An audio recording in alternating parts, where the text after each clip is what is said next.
अॼु पाण हिकु अहिड़े जंगली वण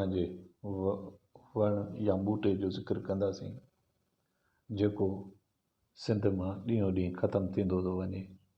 जहिड़ी तरह ॿिया खुदरू ॿूटा या वण सिंध मां ख़तमु थींदा था वञनि, अहिड़ी तरीक़े सां हिन जो नस्ल बि ख़तमु थींदो थो वञे। सिंधीअ में हिन खे किर्ड, अंग्रेज़ीअ में बि हिन खे किर्ड चयो वञे थो। अरबीअ में हिन जो नालो शजर अल दबेल, फ़ारसी, उर्दू, हिंदी में हिन खे किरेड़ चयो वञे थो।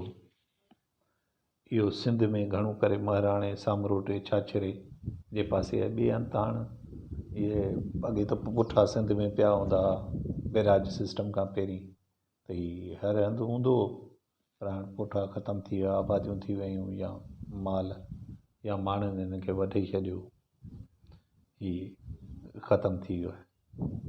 हिन जो इल्मु निबातात में नालो कैप्रिस डिसोडा आहे।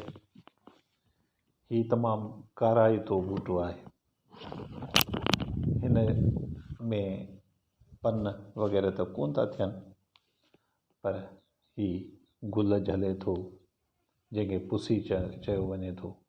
इहा सिंध में जेको सो सब्ज़ी तौरु इस्तेमालु थींदी हुई। माण्हू अॻे हिन खे पाणी में 4-5 कलाक सिलो बाहि ते ॿारनि ॾेई छॾे ॾींदा हुआ, बॉइल करे, तंहिंखां पोइ हिन खे दाग ॾेई या लस्सी विझी हिन जी भाॼी ठाहींदा हुआ, जेका ख़ासि तौरु पेट जे बीमारियुनि, कीड़नि वग़ैरह लाइ तमामु मुफ़ीद हुई।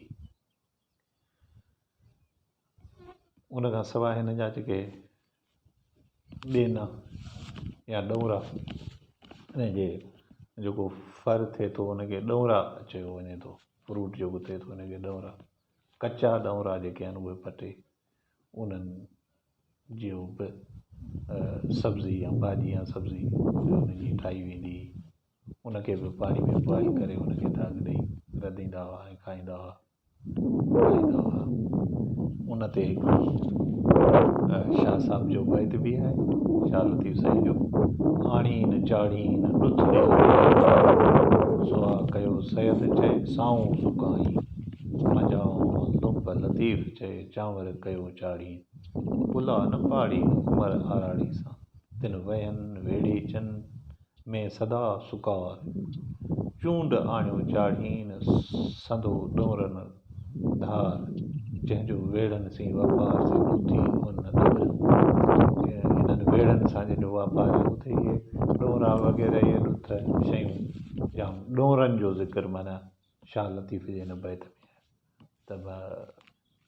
त केतिरी इम्पॉर्टेंट आहे हिन ॿूटे जी ऐं केतिरी अहमियत आहे हिन ॿूटे जी, जो शाह साहिबु ॾोरनि जो ज़िक्र हिन बैत में कयो आहे।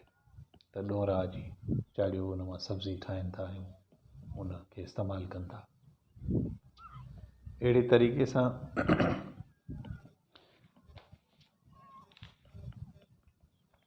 हीउ ॿूटो जेको आहे सो घणो करे